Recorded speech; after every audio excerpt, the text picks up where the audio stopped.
నమస్తే, welcome to political bridge. Uttarandhra game changer అయినటువంటి Bhogapuram airport పనులు పూర్తయిన సందర్భంగా ఇప్పుడు ఆ క్రెడిట్ మాదంటే మాది అని టీడీపీ వైసీపీ వాగ్వాదం చేసుకుంటున్నాయి. ఒకసారి ఈ భోగాపురం ఎయిర్పోర్ట్ పనులు చూసుకుంటే 2014లో మన రాష్ట్ర విభజన జరిగిన తర్వాత చంద్రబాబు నాయుడు గారు ముఖ్యమంత్రి అయ్యారు. 2015లోనే ఉత్తరాంధ్రలో ఒక ఇంటర్నేషనల్ గ్రీన్ఫీల్డ్ ఎయిర్పోర్ట్ నిర్మించాలని అప్పుడు చంద్రబాబు నాయుడు గారు 15,000 ఎకరాలు అవసరం పడుతుందని భూమి సేకరించేందుకు నోటిఫికేషన్ కూడా రిలీజ్ చేశారు. ఇన్ని వేల ఎకరాలు అవసరమా ఇంటర్నేషనల్ ఎయిర్పోర్ట్ నిర్మించడానికి అని జగన్మోహన్ రెడ్డి గారు రైతుల చేత కేసులు కూడా పెట్టించారు. 2019లో చంద్రబాబు నాయుడు గారు శంకుస్థాపన చేశారు. కానీ 2019లో ప్రభుత్వం మారిపోయింది.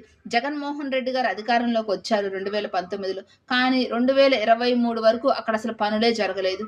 మళ్ళీ 2023లో జగన్మోహన్ రెడ్డి గారు జులైలో శంకుస్థాపన చేశారు ఆ ఎయిర్పోర్ట్కి. చంద్రబాబు నాయుడు ఆల్రెడీ శంకుస్థాపన చేసిన దానికే మళ్ళీ జగన్మోహన్ రెడ్డి గారు కూడా శంకుస్థాపన చేశారు. కానీ 2023 నుంచి అక్కడ పనులు జిఎంఆర్ సంస్థ వేగవంతం చేసింది. కానీ 2024లోనే కూటమి ప్రభుత్వం అధికారంలోకి వచ్చిన తర్వాత ఈ 18 నెలల కాలంలోనే అక్కడ రికార్డు స్థాయిలో పనులు పూర్తి చేయగలిగారు. ఎందుకంటే కేంద్ర విమానయాన శాఖ మంత్రి రామ్మోహన్ నాయుడు గారే.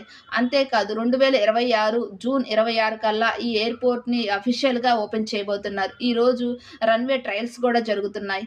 ఇప్పుడు చెప్పండి, ఆ క్రెడిట్ ఎవరికి ఇవ్వాలి? వైసీపీకా, టీడీపీకా? కామెంట్ చేయండి. వీడియో నచ్చితే లైక్ చేయండి, షేర్ చేయండి, సబ్స్క్రైబ్ చేయండి.